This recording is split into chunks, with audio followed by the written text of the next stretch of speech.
Welcome everyone to our episode 42 of our section Drops of Wisdom. In today's episode, we are going to discuss the book of Brené Brown. I thought it was just me, but it isn't. And we are going to discuss the topic of the emotions. Do you understand or do you want to understand your emotions? That's a very ambitious question, but of course, we would love to understand almost every emotion that we are feeling and know how to deal with it. So, what happens through your mind when feeling a negative emotion? Do you allow yourself to pause and assess? If we let emotions run the show of our lives, most likely we can be doomed to make bigger mistakes. Instead, we can just feel the emotion. Ask, why do I feel like that? Start raising more curiosity, exploration, and let it flow through you. With those questions, what you are doing is that you are sparking that kind of creativity inside of you to really know and look further where is that emotion being originated from. There are plenty of uncomfortable topics of conversation that most of us will try to steer clear of. But one subject that people particularly loathe discussing is the emotion of shame. As a result, many of us don't have a proper understanding of what it really is.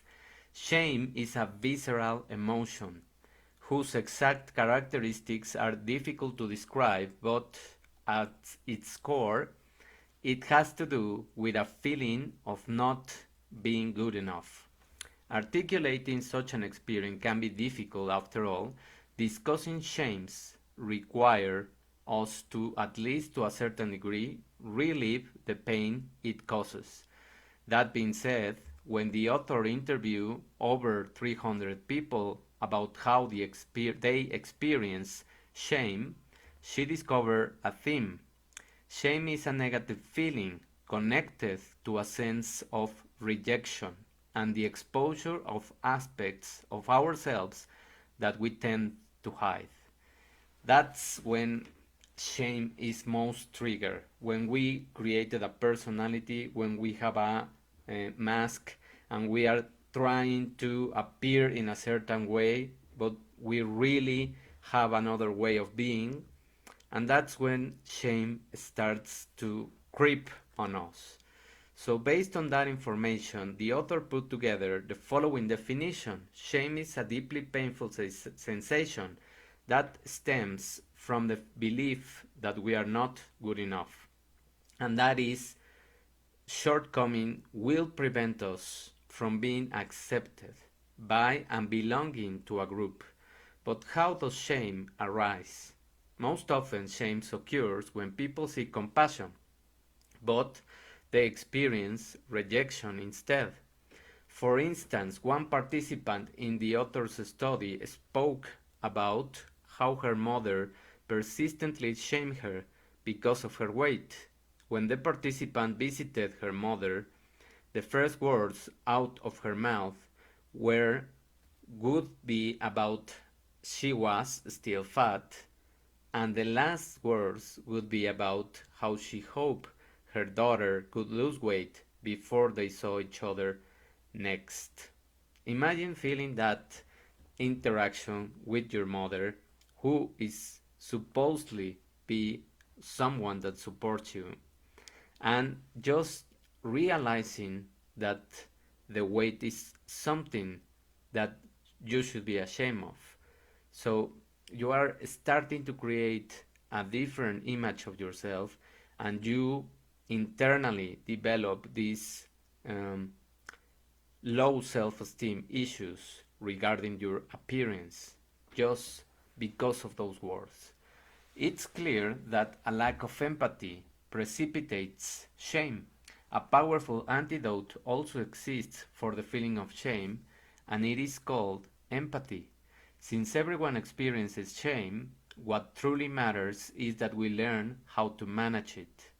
Every participant interviewed by the author pointed to empathy as the essential factor in quickly overcoming and recovering from shame.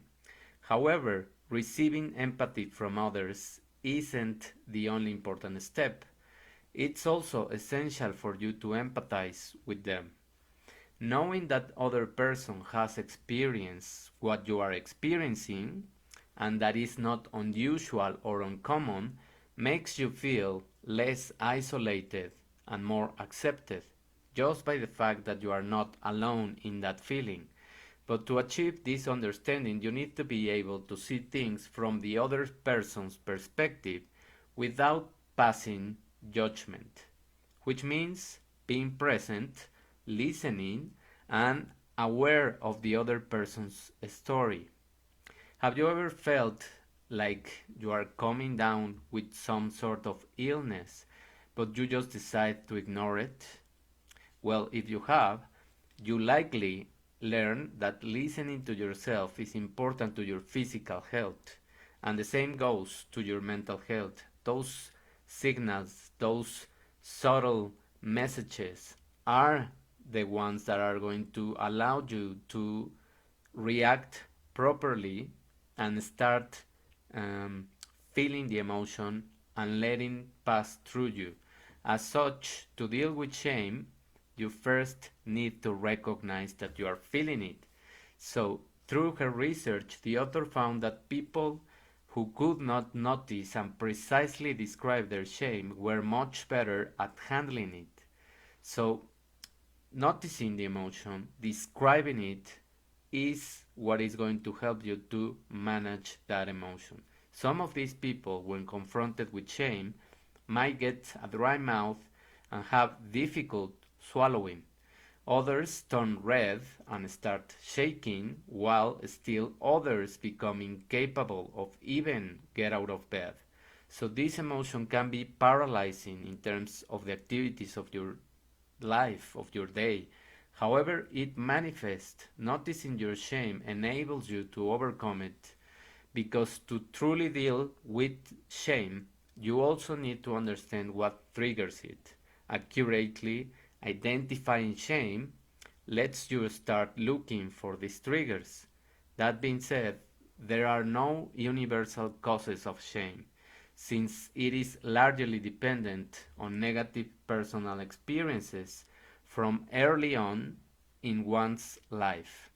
Critical awareness is vital to handling shame because it gives you, or it gives us, the ability to zoom out, to detach from what we are feeling. After all, when we feel ashamed, we can't really think of anything else. By taking a step back, we can notice the social causes of our shame and address it more easily and effectively. And something that works even better is that you write the emotion, that you start writing. Why do you feel ashamed? What are you imagining that other people are going to think of you, or why are you afraid of showing up certain traits or characteristics of your personality and you could be ashamed of? Just downloading that information is going to help you to go through this kind of emotion. The opposite of shame is self-esteem. There is a broad tendency to believe that certain things, namely a successful career or a terrific outfit, will boost your self-esteem. But the reality is entirely different. The psychologists Jean Baker Miller and Irene Stiver found in a 1997 study that forming and maintaining relationships is the most reliable way to make people feel grounded and sure of their value. And this is especially true when it comes to shame. Have you ever totally lost it on someone just so you didn't have to be honest about how hurt, ashamed, or embarrassed you were feeling, and lost it meaning with anger? It's a common reaction, and anger is a tempting tool with which to hide shame. In fact, shame even appears to be directly related to blaming, as people are constantly pointing fingers to avoid confronting their own feelings. So remember, when you point one finger, other three fingers are pointing at you. So just try to analyze what is happening, because with that anger that is covering up the shame, it's just gonna make things worse. So psychologists June Tagney and Rhonda Deering say that people can protect themselves from their shame by protecting it outward and blaming others, though or through a self-righteous burst of anger. Essentially, this is a way for people to regain control over their shame by exerting power over others. However, anger really just makes things worse, and that doesn't mean that anger is not an emotion that you should allow to feel. Anger is actually a healthy emotion. This is one of the most important quotes of this book. Just not when it is hiding another one. So, just from all this reflection, you can um, conclude, or you can arrive to those practical tips, that is, whenever you feel an emotion, just feel it, ask questions, and let it go through you. If you can, during the moment that you are experiencing, do it. If you can't in that moment, just do it right after the interaction, the presentation, the meeting, whatever it is that you are experiencing and that difficult emotion. If you are feeling shame, it's important to try to stay with it, describe it, and reach out to other people to talk about how you feel and to talk about what kind of um, imaginary scenario you were picturing in your mind, because most likely you are just creating a dialogue inside of you which is not real, because we can't read anyone's mind. So you cannot know what they are thinking, and you cannot assume that they will judge you. So thank you very much for paying attention. I hope that this reflection about shame and about this important way of managing our emotion and understanding how they start um, giving subtle messages is extremely important right now. So if you think that this information will help someone feeling shame or feeling any kind of negative emotion, just help me to forward this video and this information.